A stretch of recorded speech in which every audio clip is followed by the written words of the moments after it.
Super food എന്ന് വിശേഷിപ്പിക്കുന്ന റാഗി വെച്ച് പോഷകപൂർണമായ ഡ്രിങ്ക് ഉണ്ടാക്കി ദിവസവും ഒരു നേരം നമുക്ക് കുടിക്കാം.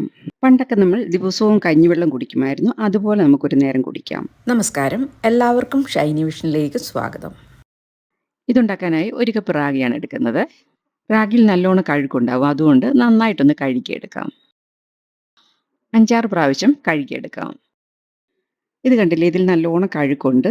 അതുകൊണ്ട് നന്നായി കഴുകി വെള്ളം ഇതുപോലെ ക്ലിയർ ആകുന്നവരെ കഴുകിയെടുക്കാം.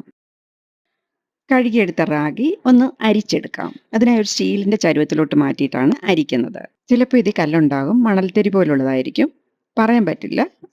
എന്തായാലും ഒന്ന് അരിച്ചിട്ടെടുക്കുന്നതാണ് നല്ലത്.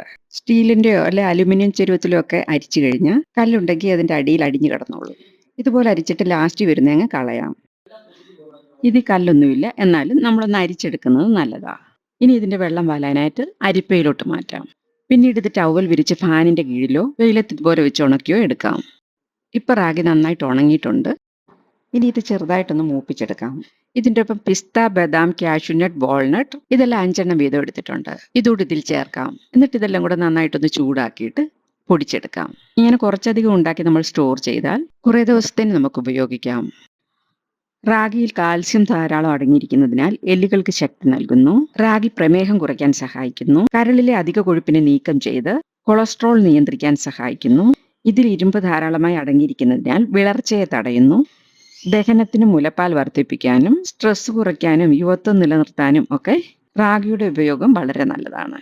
ഇതുണ്ടാക്കാനായി 2 ഗ്ലാസ് വെള്ളം എടുക്കുന്നുണ്ട്. ഇതിലേക്ക് 2 ടേബിൾ സ്പൂൺ ഇപ്പൊ പൊടിച്ചെടുത്ത റാഗി പൗഡർ 2 ടേബിൾ സ്പൂൺ ഇട്ട് കൊടുക്കാം. എന്നിട്ട് ഇത് ഒന്ന് ഇളക്കി യോജിപ്പിച്ചതിന് ശേഷം സ്റ്റൗ ഓൺ ചെയ്ത് കൊടുക്കാം. റാഗി പൗഡറിന്റെ അളവ് കൂട്ടി വേണമെങ്കിലും ഇടാം. ഇത് കഞ്ഞിവെള്ളം പോലെ ഒരു കൺസിസ്റ്റൻസിയാണ്. 2 നുള്ളി ഉപ്പൂടി ഇട്ട് കൊടുക്കാം, നമുക്ക് കുടിക്കാൻ ഒരു ടേസ്റ്റിന് വേണ്ടി. ഇപ്പൊ തിളച്ച് വന്നിട്ടുണ്ട്. ഇനി 2 മിനിറ്റ് കൂടി ഇങ്ങനെ ഒന്ന് തിളയ്ക്കുമ്പോൾ ശരിക്കും ആ റാഗിപ്പൊടിയെല്ലാം നന്നായിട്ട് വെന്ത് വരും. പിന്നെ സ്റ്റൗ ഓഫ് ചെയ്ത് ചൂടോടെയോ തണുപ്പിച്ചോ എങ്ങനെ വേണമെങ്കിലും നമുക്ക് കുടിക്കാം.